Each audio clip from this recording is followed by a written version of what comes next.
Hello viewers, welcome back to my channel. তো viewers সবাই কেমন আছেন? আশা করি সবাই ভালো আছেন। তো ভিউয়ার্স আজকে ভিডিও টিউটোরিয়ালে আমরা দেখব মাইক্রোসফট এক্সেল ব্যবহার করে কিভাবে একটি ডাটা এন্ট্রি ফর্ম তৈরি করতে পারি। এর জন্য প্রথমে একটি এক্সেল ফাইল ওপেন করে নিলাম। তো প্রথমে ডাটা এন্ট্রি ফর্মের জন্য ডাটা এন্ট্রি টেবিল তৈরি করব। তো টেবিল তৈরি করার সিস্টেমটি আমরা এর আগে টিউটোরিয়ালে দেখেছি। যদি আগের টিউটোরিয়াল না দেখে থাকেন তাহলে দেখে নেবেন কিভাবে এমএস এক্সেলে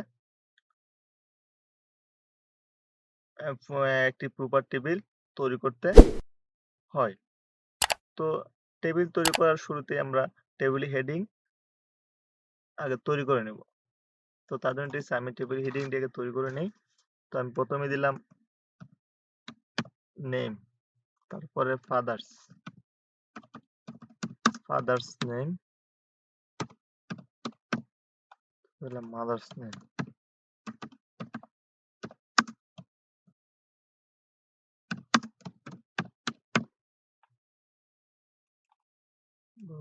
তারপর দিলাম অ্যাড্রেস,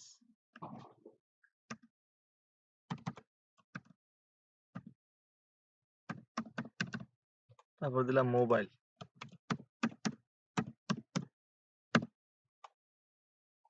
তো আমি হেডিংটা লিখে নিলাম। তো আমি টেবিল তৈরি করবো। তো টেবিল তৈরি করার জন্য ঠিক আছে আমি আগে হেডিংটা সহ যতটুকু টেবিল নিতে চাই আমি ততটুকু এরিয়া অনুযায়ী আমি এরিয়াটা সিলেক্ট করলাম। আপনারা সিলেক্ট করে নেবেন। তো হেডিং সহ সিলেক্ট করার পরে এই যে উপর দেখতে পাচ্ছেন ফরম্যাট অ্যাজ টেবিল, আপনার ফরম্যাট অ্যাজ টেবিলে ক্লিক করবেন। তারপর ঠিক আছে এখানে অনেক ডিজাইন আছে, আপনার ইচ্ছা মতো ডিজাইন চুজ করে নেবেন। তো আমি ঠিক আছে আপাতত ডিজাইন নিলাম। ক্লিক করার পর ঠিক আছে এরকম একটা পপ আপ আসবে। তো এখানে ঠিক আছে এদের লেখা আছে মাই টেবিল হ্যাজ হেডার্স। আমরা যদি ঠিক আছে হেডার রাখতে চাই তাহলে আমরা এখানে টিক মার্ক দিয়ে ওকে দিয়ে ক্লিক করব। বন্ধুরা আমার হেডার সহ আমার টেবিলটা ক্রিয়েট হয়ে গেল। তখন আমরা এন্ট্রি করব।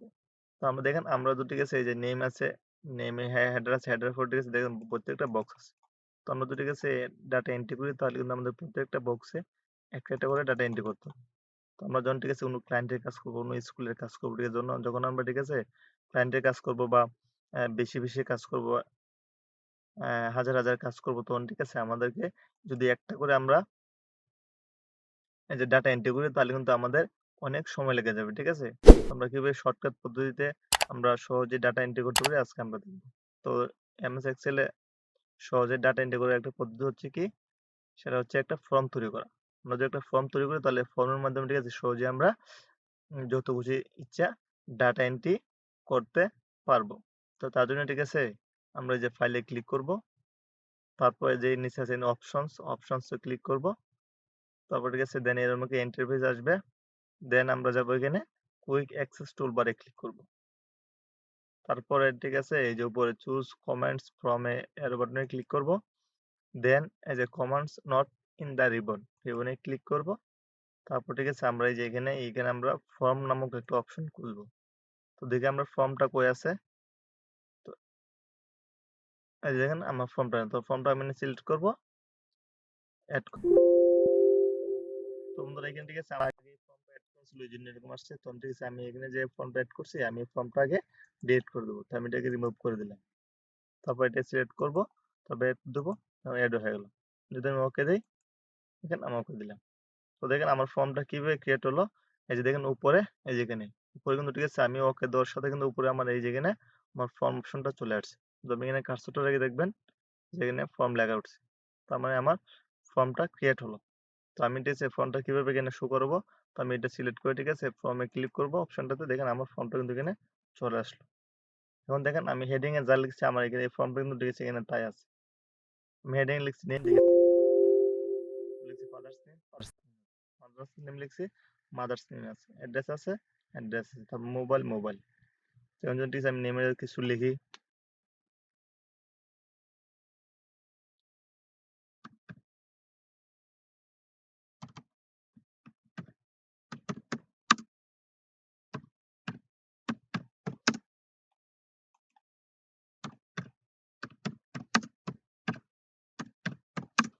যেমন তারপর দিলাম মাদার্স নেম,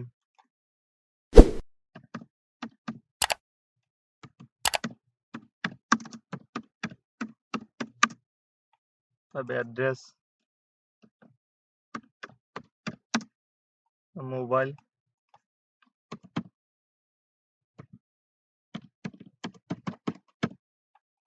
ঠিক আছে এন্ট্রি করলাম। এখন যদি আমি নিউতে ক্লিক করি, দেখেন বন্ধুরা আমি নিউতে ক্লিক করার সাথে সাথে কিন্তু আমার এই যে ফর্মের ডাটাটা এই যে আমার টেবিলে এন্ট্রি হয়ে গেল।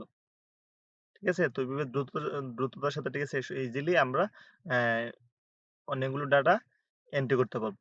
ধরেন ঠিক আছে এখন যদি আমি আরেকটা ডাটা এন্ট্রি করি, ঠিক আছে আমি আবার লিখবো, ঠিক আছে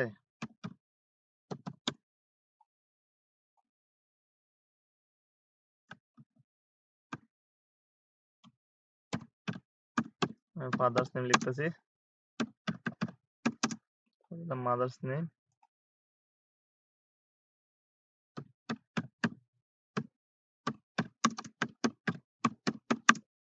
অ্যাড্রেস, মোবাইল, একটা দিয়ে দিলাম। ঠিক আছে এখন যদি আমি আবার নিউতে ক্লিক করি, দেখেন বন্ধুরা আমার কিন্তু আবার এসে আমার দ্বিতীয় আমার কলামটা কিন্তু আমার এন্ট্রি হয়ে গেল, আমার টেবিলটা এন্ট্রি হয়ে গেল। তো এইভাবে ঠিক আছে আপনারা দ্রুততার সহিত ঠিক আছে এইভাবে এক্সেল এক টেবিল তৈরি করে একটা ফর্ম ক্রিয়েট করে আপনারা তো খুবই ইজিলি ভাবে এটাকে টেবিলে ডাটা এন্ট্রি করতে পারবেন। তো এখানে যদি আমি আবার ফর্মে ক্লিক করি, দেখেন আমি যে ঠিক আছে লাস্ট যে ডাটা এন্ট্রি করছিলাম এটা কিন্তু এখানে চলে আসছে। ঠিক আছে প্রথম যে ডাটা এন্ট্রি করেছেন তো এখানে কিন্তু আমার শো করতেছে।